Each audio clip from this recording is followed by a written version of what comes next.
Good morning. I'm going to apologize ahead of time. Perhaps we have both my presentation and Bill Orr's has some embedded video. We have some speakers. Hopefully you can hear it. I'm going to talk about the Bering Sea crab program. We're in our 5th year since implementation. It was very controversial at the time. It's turned out it was very complex. It's turned out to be quite successful. And we're happy that New England decided to dream up the sector allocations because I think they're even more controversial, and it took us off the front page. So as a point of context, when this program was first being designed, it was in response to the 1999 collapse of the Opilio stocks. At the time, I was consultant to the city of St. Paul and also the business manager for the St. Paul CDQ group. It's one of the 6 Western Alaskan CDQ groups. St. Paul is 85% dependent on Opilio snow crab. That is their economy. So I'm going to talk about St. Paul, Kodiak, and Dutch Harbor, the 3 communities that have the strongest relationship with this resource, but completely different relationships. Let's see if we can get this thing to work. Right now, I am the executive director of the North Pacific Crab Association. 2 of the community development quota groups are in it, as well as all the shore-based processors. I'm also the chairman of the council's advisory committee.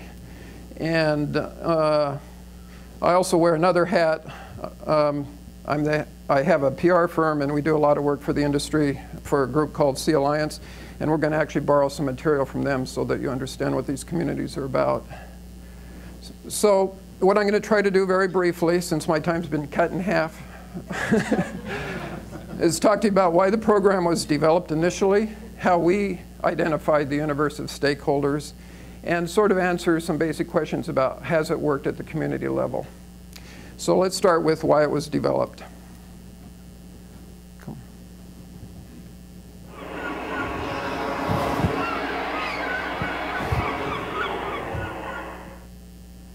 Several Alaskan fisheries are already managed under catch-share regulations. One of the advantages has been a reduction in vessel sinkings and death and injury at sea.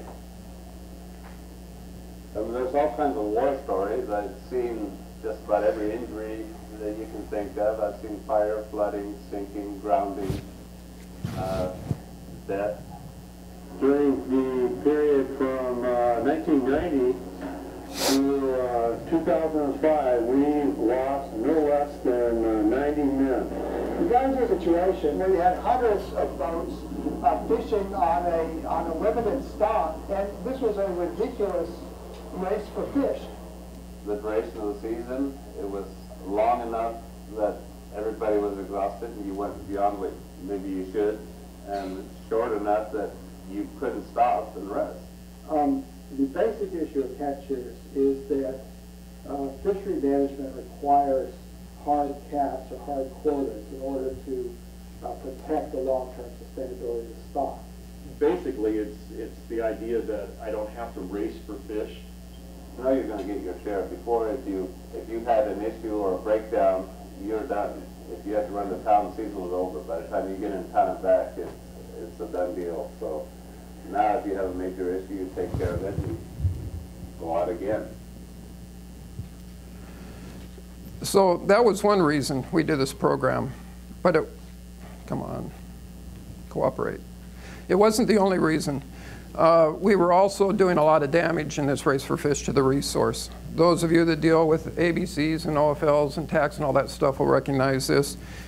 Here's our F-35 line where we should be fishing. Here's all the years in the 90s, we were well above it. Here's 99 when the resource collapsed. Maybe we're doing some of the economic harm to ourselves. In addition, at the community level, where I was concerned, processors were failing at a pretty rapid rate. Whoops, wow, this thing just went crazy on me. So I'm going to do this from back here.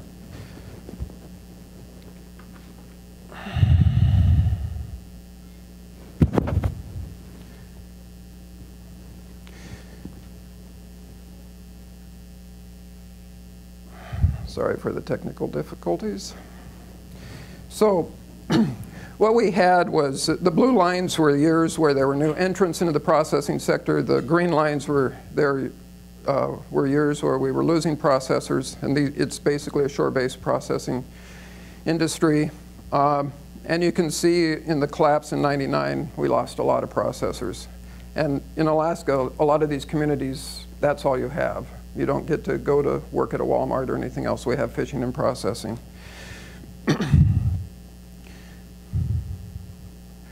So St. Paul Island, we'll start with them. It's a community of about 500 Aleut natives. Until the 1970s, they were actually wards of the federal government, harvesting fur seals, which was then outlawed, and the federal government started working with the community to create a cash economy. It's a little known part of American history.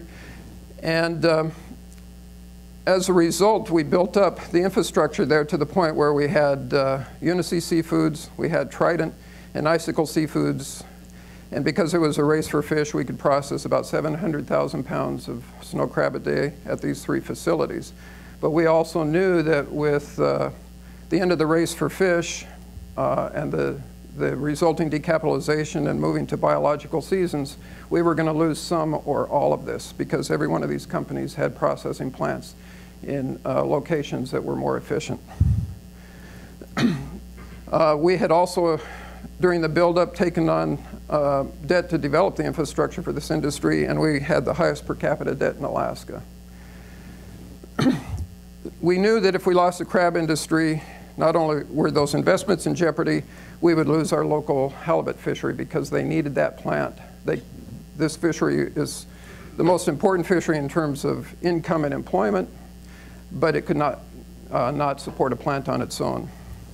And finally, other fisheries would be impacted as well because we had vessels like this, which Icicle now owns, that were coming up processing crab in our location. Then they'd go up and they would do salmon and work all the way down the coast and do salmon all summer long. And if they lost the crab component, they were also out of the salmon business. So all these things were things that we were taking into account at the time to try to define that universe of stakeholders. Finally, we had just gone through the halibut IFQ program several years earlier, and it was a wonderful program. Fresh product now on the market. We weren't killing people. We weren't ghost fishing by leaving too much gear on the route. All of that stuff you heard about, but at the rural community level, it was a bit of a disaster because a lot of towns, all they really had were the fishing permits, and every time there was an economic downturn, the guy would sell his truck first, his boat second, his permit third. And those permits were going to urban Alaska or to other places. They were bleeding out of rural Alaska. And we wanted to try to avoid that as well. So for us, the metrics for defining the universe of stakeholders at the community level was adjacency to the resource, dependency on the resource, and the level of investment. And these applied to the private sector as well, the last two. But the first one really was a community issue, adjacency to the resource. So I'm going to talk again and show you what happened on St. Paul Island, which is in the middle of the crab grounds. Dutch Harbor, and we all know Dutch, very sophisticated major processing center. And Kodiak Island, which is very distant from the grounds, but was the home port for a lot of the fleet for this fishery. They all had completely different relationships with the resource. Before I do it, as a bit of background, you can see the decline in the resource in the upper graph. We still haven't really recovered anywhere near historic levels. We just failed in the 6th year of our rebuilding plan on this resource, and we're going through another rebuilding plan, although we can talk about that later because the science now says maybe we didn't fail, but that's not the topic today. And in the meantime, about 4 years ago, the Russians started dumping a lot of crab on the U.S. market. They quadrupled their the imports of Russian crab into the U.S. market quadrupled over just a short period of time and crashed our markets. So there was a lot of other stuff going on. Let's talk about the program first from the private sector perspective. 7 species of crab.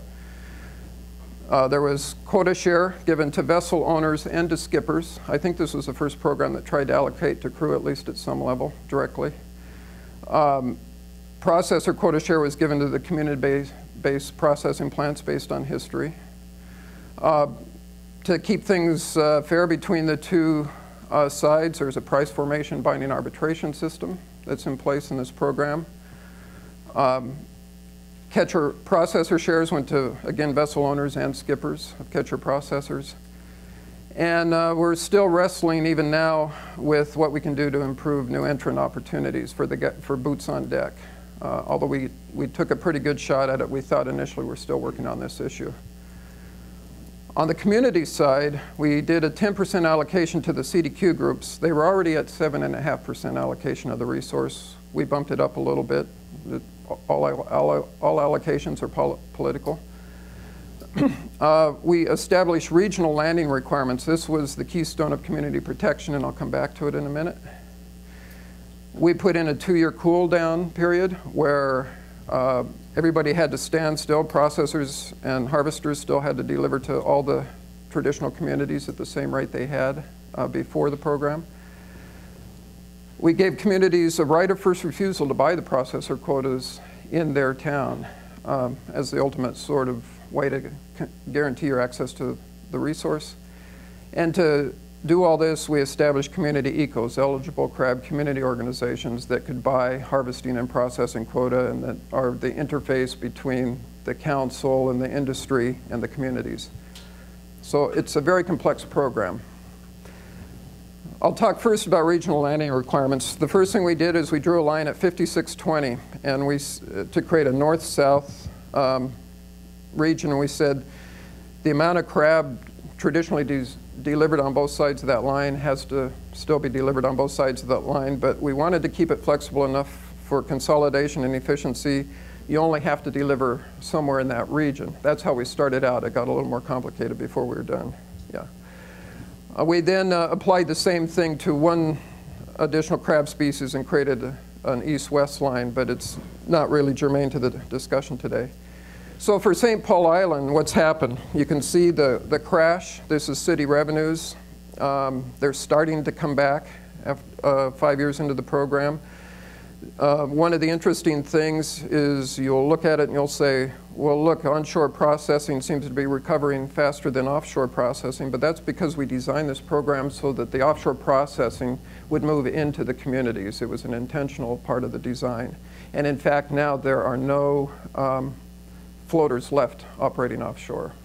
Everything is moved on. There's almost no catcher processors left. Everything is moved into the communities by design. No, but I'm almost done. I'm going to talk about Kodiak real quickly. Okay. Yeah. 21 years. Yeah. I've done every fishery there is here possible. Well, Kodiak is a more diverse community. We have vessels anywhere from 32 feet up to about 125 feet. We have 8 different processors in town, all sizes from the small mom and pop to the large corporate processors. We do every species of fish. We do crab, salmon, flatfish, pollock, rockfish, cod, even sea cucumbers. We never, ever went against the Science and Statistical Committee's recommendation. I'll jump ahead and just summarize Kodiak. You have a completely different relationship, a very diverse community. Working adults, about 27% are involved in seafood. Everybody else works at the Coast Guard base or in tourism, or a completely different situation. And it shows in their landings. Red king crab, less than 4%, historically snow crab less than 1%, but they were the home port for the fleet, a big part of the fleet, and so there are a lot of labor jobs. So the issue in Kodiak has become fleet consolidation. About 57% of the fleet is no longer active, which is pretty representative of the entire fishery. But it's not a simple thing to look at, because was it a good thing or a bad thing? Remember, we've gone from 2 to 10-day seasons to 5-month seasons. The guys still on deck are now professional crew making a lot more money. And so it's a philosophical thing you got to wrestle with. The Kodiak fleet itself is now landing more of the TAC than they ever did, even though it's fewer vessels as well. But they're just not landing it in Kodiak. And I think I'll leave it at that. Okay.